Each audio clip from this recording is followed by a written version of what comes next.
今天我们来做梅干菜千层饼。做一次的话呢，可以吃上1个星期，层层鲜香，特别好吃。首先准备梅干菜半碗，用温水提前泡开。普通面粉1斤，盐1勺，从中间划开，一边用开水烫面，一边用冷水和面。再加一些食用油，揉成面团。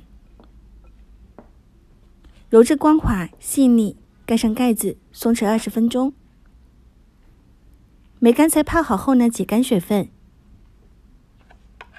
再切成碎末，放入碗中备用。葱分2段，尾部切成葱花，葱白备用。锅内加猪油，化开，放入葱白，炸出葱香味。捞出，再下入梅干菜，翻炒均匀，加入梅干菜水、盐、白糖、生抽、蚝油，搅拌均匀，焖煮5到6分钟。汤汁收干后，再加入葱花，翻炒均匀后即可出锅。面团松弛好后直接拿出来，不需要揉面，直接把面团压扁，撒一些干面粉，切成段。我这里分成了8份。面剂压扁，用擀面杖擀开，擀长，把馅料放在中间抹平。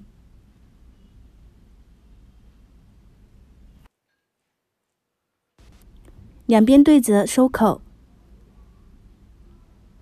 从一端卷起来，边拉边卷，层次会更多。这么一个大面剂，在对半切开，撒一点干面粉，擀成饼状。厚薄的程度可以根据个人口味而定。擀成这样就差不多了。面饼用油纸叠放，不会粘连。眼熟吗？之前做过椒盐油酥手抓饼，多做一些，像手抓饼一样放冰箱冷冻。这个的话呢，少油健康一些，而且也会比较香。